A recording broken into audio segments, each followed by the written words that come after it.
Mogamba mate abalaba Sakata vibes bampita Dj.Senior'B Darumix Wizard Manya Mugongo yali ku kamera. Lero notinze out ensonga nga M23 ensonga 3 zenjagala okwogerako nga kuluno nsazeo just mpeyo knowledge oba idea oba suggestions eri abayimbi ba upcoming oba ba rising stars oba muyimbi na hustling okulaba nti obako wotuse ekintu kiza ku step eddako naye nga waliwo ensobi zokola nga tozimanyi oba oli awo nga gwolooza kyekyandibadde kikuyamba. Tugenda kwogera ku bintu ebisatu nga bye mbagambye. Ekisooka mulimu approach, ekyokubiri communication, ekyokusatu opportunities. Okay, naye nga zino tugenda zitunuuliza ku muntu gwe wandibadde weetagako obuyambi. Okyegera bulungi. Tugambe Manya Mugongo alina omukutu baguyita Saba live ogwa YouTube ng'oyagala akuwe interview ng'okimanyi interview yegenda kyusa obulamu bwo omu approaching otya okolota communication era opportunities zi zoba olina omufunako nga gwe upcoming oba muyimbi atandika omuyimbi na hustlinga okulaba nga ekintu kiza ku level eddako. Tutandike ne approach ekino kirema abantu bonna abasinga abatamanyi ensi tekiriko muyimbi oba mulimi oba ki abantu abasinga tebamanyi ku approachinga wali muntu gwe yeetaaga oba awali opportunity gye yeetaaga.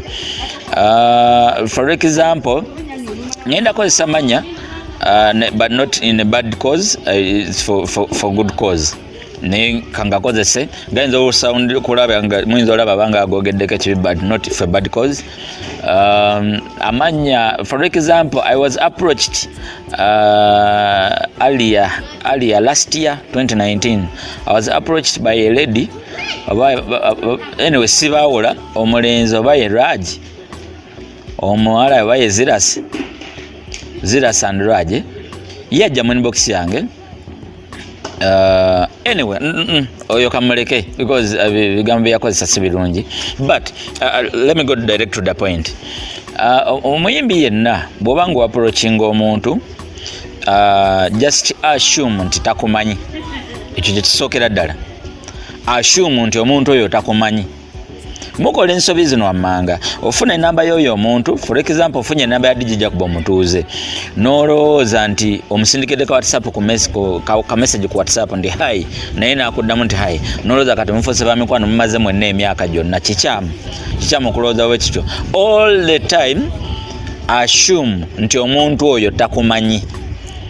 Learn to introduce yourself. Yes, step esokera ddala oba osindise WhatsApp message oba omukubidde essimu oba omusindikidde message ya SMS. Please always all the time learn to introduce yourself. For example, njagala kwogera na boss wa Sakata vibes nze Dj.Senior'B njagala kwogera na boss wa Sakata vibes wemba musindikidde ka message mugamba hello, how are you, boss? I am Dj.Senior'B, the remix wizard. I am a DJ. Badde neetaaga obuyambi ABCD. Nyinza kufuna ntya chance nonkolako. Osegede? That is if omuntu oyo badde omwetagako obuyambi. For example, Dj.Senior'B omutuuze ye kamukozesa nti akola ku Dembe FM. Oyagala oba omuweereze music oba omuwe music oba akube music wo. Then olina essimu ye. Ekisokera ddala abantu abo basoma messages naye tebaziwa budde. Nkiddamu basoma messages naye tebaziwa budde okujjako nga mufunye okukwatagana okwa omuntu ku muntu. Oba kyegera bulungi we basse ekyo essimu yeyandibadde communication esokera ddala phone call eyandibadde communication esokera ddala ku muntu gw'osabako gweweetagako obuyambi okujjako nga mufuuse ba mukwano ebbanga eriwerera ddala. Sooka we introducing nze gundi ne gundi akola kino ABCD, then nozaako kye weetaaga naye nga tokyogera nga gw'ogamba nti akimanyi nakyo olina sooka kintroducinga. okitegeera already nkugwadde example neyanjudde nze Dj.Senior'B remix wizard owulidde mu mannya genjogedde mulimu erya Dj.Senior'B naye ate era nziramu neneyanjula ndi DJ okitegeera so ezo ensobi ze mukola approach nti sooka weyanjule all the time towerabiro weyanjule ngo approaching omuntu gwotamanyi ne womusanga face ku face ddamu omweyanjulire nze kyantwalira emyaka 4 bina bebe oyo okuntegeera mweje emyaka 4 nga mulimu omwaka mulamba nga ntandise n'okukola n'Eddembe FM naye nga buli lwensanga bina bebe neyanjula era nambuuza mpozi yeggwani nga neyanjudde emyaka 3 twali tumitinga ku events za Dembe FM ku events za Mabaala bina bebe we yabeeranga ku function za Dembe FM nga bajja mu bifo binalingamu oba nga nfuna engeri gye ntuka oba nga ngenze n'abayimbi nemweyanjulira bampita Dj.Senior'B remix wizard gye baleko nnyabo bampita Dj.Senior'B emyaka 4 nentuuka n'okutandika okukola n'Eddembe FM ng'era nkyamweyanjulira namala kimugamba ne mugamba bina bebe nkola nawe wano ku Dembe FM naye maze emyaka 4 nga nkweyanjulira nangamba okakasa nti ye nabuuza okola ne wano konze ye nkola ku Saturday ne Jacob omutuuze nangamba ye gwakola ne Jacob ye gwakuba music omulungi bw'atyo mbadde sikulabangako and I had not taken time to understand that it's you who is called Dj.Senior'B eno kirabe. Then from that day, she took time. She took time to understand who I was. Nesinga nalinako okweyanjula nti oyamanyi munange obuli awo nakati bina bebe yandibadde tamanyi.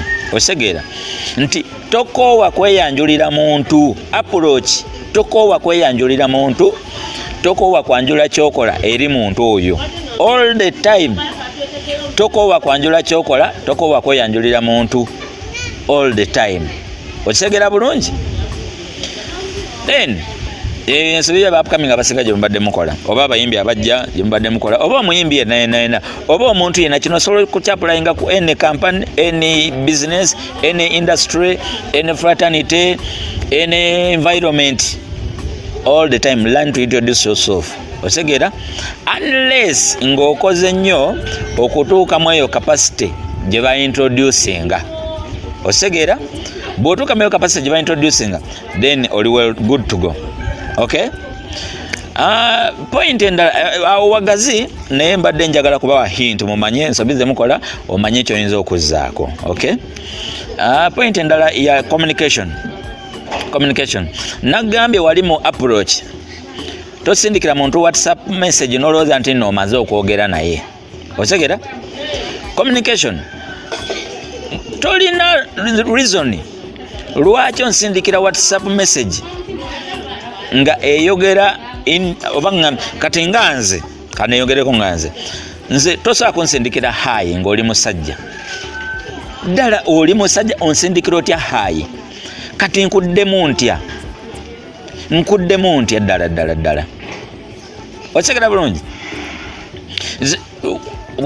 tuba receiving communication oba abantu bewetaaga oba receiving communication z'abantu abalala be batamanyi from a strange number from a new number from a new contact from unknown number wabawo kino tuba tulowooza nti abo basumbuyi bino bye bagamba teri agenda bibagamba but oliwadde mbu bitwala oba okubireka because wenyimidde nyinza okuba ndaba mukaga nga gwolaba mwenda okay so oliwadde mbu bitwala oba okubireka teri agenda bikugamba tuba tulowooza nti all the time omuntu akusindika okujjako oyo gwe wasavinga mu contact osegera naye omuntu gotasavinganga ng'enamba mpya strange number very unknown number new contact ng'ekusindikidde WhatsApp message oba olowooza nti abo basumbuyi osegera because kujjirako obwo obugambo hi ezo wekataba hi kaba HEY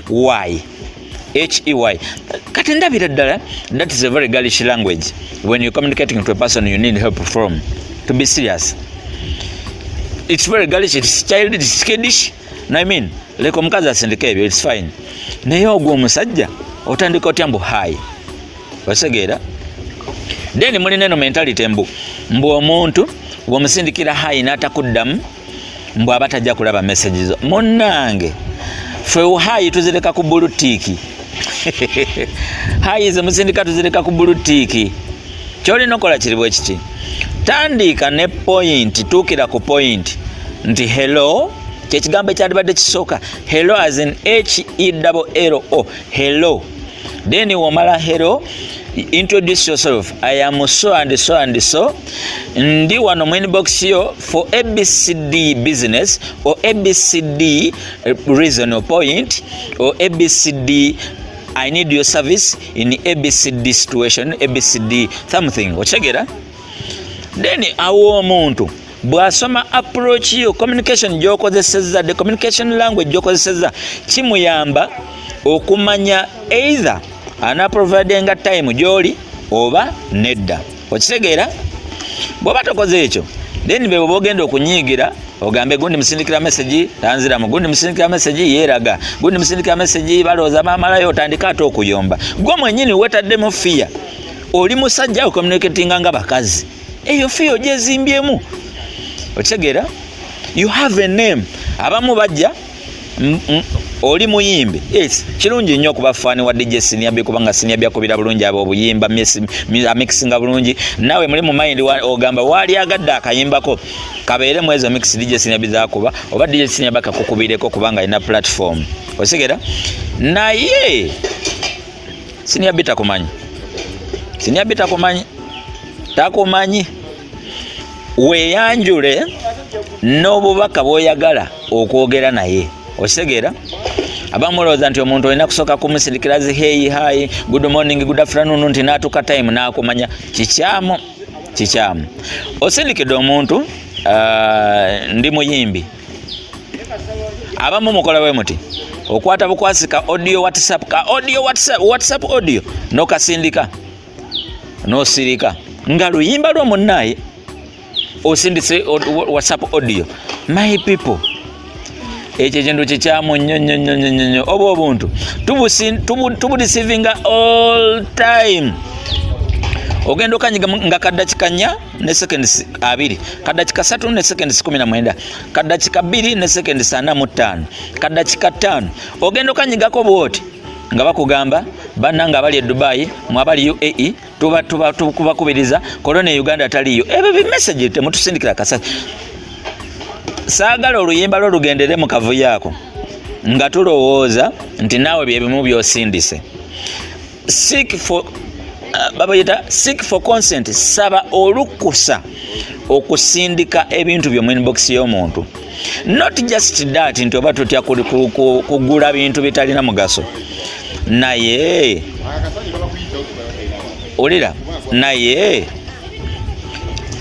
olowooza nze ngenda kuzanya WhatsApp audio yeeyo nga bw'oginsindikidde wangi? Olowooza ngenda kuzanya WhatsApp yeeyo nga bw'oginsindikidde?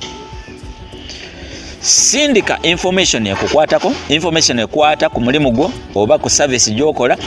Ow'ensonga lwaki oze mu inbox yange oyinza okuba oli mulimi naye nze gwozeeko netaaga obulimi lwaki oze mu inbox yange then onsabe okunsindikira ku waka gw'okola. Nze nkuwa olukusa oyimba ndi fine okureceiving wakawo ku WhatsApp era nja kubuulira methods ki z'olina okuyitamu. Naye ne woba tonsabye lukusa bw'oba weeyanjudde amannya go kyokola n'omala n'oweereza ne service yo tugambe n'oweereza n'oluyimba lwo oluyimba luweereze mu document WhatsApp document kiba kitegeeza nti nja kusoma information eri waggulu ngoberezeeko oluyimba lwo lwosindise mu document. But if you don't do that nze nja kutwalira mu kali akavuyo ate mutandika okugamba Senior'B namuweereza oluyimba lwange teyanziramu bulijjo ndumuweereza bulijjo. Muganda wange I am being honest. Teri DJ boziko bano ba DJ abatandika okitegeera teri DJ agenda kuzanya ka WhatsApp audio ebyo byaggwawo da ate tosobola newembanga nkumanye newembanga weyanjudde bulungi ebintu ebyo byonna nga mbitegedde naye nyinza okugaana okubikola music ogwo nsindikidde ku WhatsApp nga nkimanyi nti wooli osobola okutambula n'ontuukako in person. Osegere lwaki oyima eyo onsindikire audio wo ku WhatsApp ng'osobola okutambula n'ojja n'ontuukako in person. So nze mbeera eri nga mpatikana gwe eyo gy'oli yonna n'okasuka ku WhatsApp, nze mbeera eri nga mpatikana nga nkuba audio. Osegera tomanya na buzibu bwendimu, tomanya nze gw'osindikidde ku simu yange kuliko data gwe wamuguze gw'onsindikira ebiyimba by'oku WhatsApp yange. Okay. Bingi byensobola okwogeraawo, but try to understand and balance and at least follow simple steps bwe ziba nga zikuyambye. Ali ku Sakata Vibes toyera okusubscribinga, sharinga ne link eyo balabe waliwo olina okuba nga olina mukwano gw'omuyimbi oba nga oyagala ensonga zitegere bulungi nnyo ekintu akikugukemu, teweerabira muweereze kalinki ako, sharinga banno balabe. Eno bagita Sakata Vibes, nze Dj.Senior'B remix wizard, Manya Mgongo yali ku kamera. Tugenda ku point number 3. Point number 3 opportunities. Njogera ku oyo omuntu gwoweereza music wo oba gwoyagala communicatinga o contactinga olabe nga omusaba obuyambi. Natandise mbagamba nti soko oyige approach eri omuntu oyo. Approaching otya, olina kwogera otya, olina kukola ki. Ekyokubiri ne bagamba nti yiga communication. Communicating otya n'omuntu oyo asobola okutwala message yo nti no ya mugaso, ategere n'ekyomugamba mu bulungi bwakyo. Then point yokusatu tugenda ku opportunities. Omuntu oyo wa mugaso gy'oli oba jasi ogambye bugambi nti nfunye namba ya gundi kamonoonyeeko. Munnange ebintu ebyo tebikola bityo. Osegera kye ngamba, soko omanye gwe kennyini ky'oyagala. Soko omanye ky'oyagala ku muntu oyo, then omala okumanya ky'oyagala ku muntu oyo, omanye anaakikola, ali mu position ekola ekintu ekyo ky'oyagala. Opportunity gy'oyagala okukozesa gy'ali anaagikuwa. Osegera bulungi? Iyo ky'oyagala okukolera kyekyo ekijjamu ebyo by'okola. For example, oli muyimbi, oyimba dancehall, ononyeze namba ya Bina Baby, akola show ya family affair oba social affairs, ebintu ebigwa mu bulamu bw'abantu mu budde obwa bulijjo. Osegera? Oluyimba lwo lunazanya ku show ya Bina Baby, enamba ogifunye ojja kujja Senior'B ajja kuwa bulungi nnyo, talina buzibu. Naye oluyimba lwo lunazanya. Osegera bulungi? Oyagala opportunity eyinza okuba show yewulirizibwa nnyo, naye otutta obudde n'omanya show gy'akola ayogera ku ki era show gy'akola azanya music ki mu show eyo. Otegedde bulungi? Opportunity ogyagala because oyagala kozesa platform eyo, but is it the right opportunity you need from Bina Baby? Otegedde bulungi? Oyimba R&B oba oyimba reggae, ononya Dj.Senior'B, DJ wa club, DJ wa bivulu, DJ wa radio, DJ wa TV. Wali otute time okumanya Dj.Senior'B azanya budde ki era wazanyira azanya nnyimba kikaaki, ebifo byakoleramu alina bantu kikaaki, music wo gwoyagala okuleetera Senior'B agwayeeyo. Oyagala kozesa opportunity eyo because ofunye Senior'B ya let down to earth, talina buzibu, ya azanye ennyimba z'abantu bonna, abayimbi bonna. Yes, ataziwa time azaagala because muna Uganda azanye music wa Uganda, naye gwe wali otutta obudde okumanya nti byoyimba Senior'B asobola okubizanya nga tonaba kunyiiga nti Senior'B namutwalidde akayimba kange n'akazanya n'akatunulako obutunuzi anzala wa okay. Oli waddembe okwogera kyoba olya because kiba kiva ku mutima gwo, naye gwe otutta obudde okunoonyereza okumanya ky'oyagala ku Senior'B nga tonaba kufuna namba ye. Oyinza okufuna enamba, yes, era n'ojja mu kabox ka Senior'B talina buzibu, n'akuddamu n'akwaniriza yadde tokoze biri bye nakugambye because ye teyeeronda era talina buzibu, ajja kwaniriza nga bwozze, naye onaafuna ky'omwagalamu.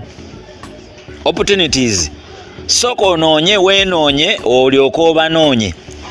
Soko onoonye weenoonye olyoka obanoonye. Tomala bugagwa bugwi ku muntu ate onyiigire bwereere, otandike kunenyansa, otandike genda ng'omuntu omwogerera amafukule naye nga mutuufu amazima ddala ensobi yiyo.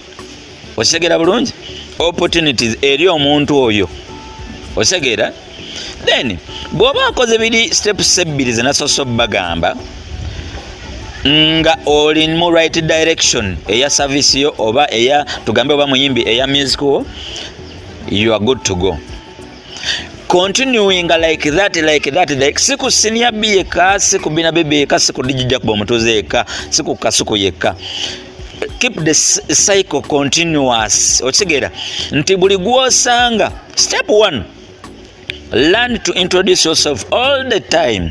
Step 2, know how to communicate with the person you have met, with the person you have introduced yourself to. Step 3, what opportunities do you need from that person? Zezo entufu ze wetaaga oba oyagala gezesa bugezesa misimabyo. You understand? Oyimba bandi DJ gwogenzeeko akuba mu Casablanca bana akubayo ddi oluyimba luwo. No, like to be real. DJ gwogenzeeko akuba ku Capital FM bana akuba ddi oluyimba luwo yimba bandi. Nona DJ akuba ku CBS, nona DJ akuba ku Dembe FM Beat Super. Ezo zi radio zoyina okunoonya. You understand? Abo be ba DJ bolina okunoonya. Osegeera bulungi. So tokola ensobi, toddamu kola ensobi, ndi wano okubabuulirako kusharinga namwe knowledge. Omuntu omulala atajja kubagamba. One more time Dj.Senior'B Manya Mgongo yali ku kamera lwaki nedda. Subscribinga, sharinga link eyo buli muntu abenga afuna ku knowledge eno. Tujja kubangawo n'ensonga ez'akabibwe ezito. Kano kabadde kaloozo oba idea suggestions nga nziweereza ba upcoming oba ba rising stars mubenga namwe musobola okuba mukyemufunya. Tegera temuddamu kola ensobi oba oliawo knowledge oyo tadictatinga bulamu bw'abantu oba principles z'abantu bonna mu industry, naye abasinga at least kyali badde bwe kityo. Okigede bulungi? Yeah man. Waliwo quote jenjagala quotinga yayogerwa abantu babiri. It's an international quote but ngenda girifalinga ku bantu babiri bena juliako wano mu Uganda. Waliwo Kazola nga kyali ku KFM yajogerako. Then ne Peter Sematimba owa Super FM honorable wa Busiro, no si Busiro South, Busiro South ndowooza Peter Sematimba yagamba nti kirungi okumanya omuntu naye tomanyira muntu. Okategede? Kirungi okumanya omuntu naye tomanyira muntu. You understand? Nti bw'oba omanyi nti nze Senior'B nga ne namba yange ogirina nakugambye all the time nze mba sikumanyi, all the time omuntu oyo gwagala contact nga batakumanyi. Learn to introduce yourself. Okay, yaddo manyi nti yenze Senior'B ne namba yange ogimanyi, maybe twamitingako in person nga twemanyi, ate tekitegeeza nti omumanyire. Mukola ensobi zino wammanga nti obadde wantu n'oli omuntu ng'ayogera leo na njagala Senior'B mufunye etana nti Senior'B kano ka Senior'B kano nawe kabeera wali tubeera wali nako mugana awo bomanyidde omuntu ekyo kiba kikyamu ddala. Okitegeera? Then oyinza obutakola booto n'okola booto olw'okuba namba yange ng'omanyi nkumanyi n'onkubira essimu n'otandika hello gwe muyayi kyekiriwo nze baza katoli oli mu bikaze mwana mwana no, for Christ's sake, it's good onkubiddeko essimu but ongamba ki? Nedda ongamba ki? What are you telling me? Awo bomanyidde. Kirungi okumanya omuntu naye tomanyira muntu. In the same line Kazola yagamba nti bw'oba oyagala okufuuka famous relating nnyo n'abantu abali famous.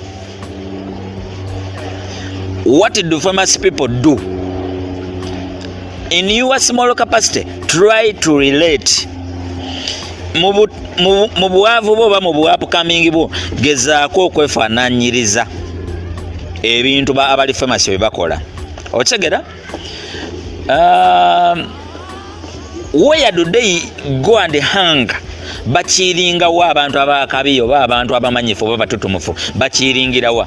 Gezaako okulaba ng'oli ratinga, gezaako okulaba nga weefaananyirizanga, because lwe lugendo lw'oyagala gy'oyagala okubeera gy'oyagala ogenda. So try to relate with that lifestyle. You understand? kozesa nnyo oluzungu lungi ate nga nze favorite local DJ wano mu Uganda. Akitegedde atategedde nnyonnyola munne ategedde. Njagala nnyo okukola obuntu buno mu Luganda because awo wendi musobole kitegeera obulungi. My name is Dj.Senior'B, Manya Mugongo ku kamera. Sakata Vibe, subscribe, share the link. Bye bye.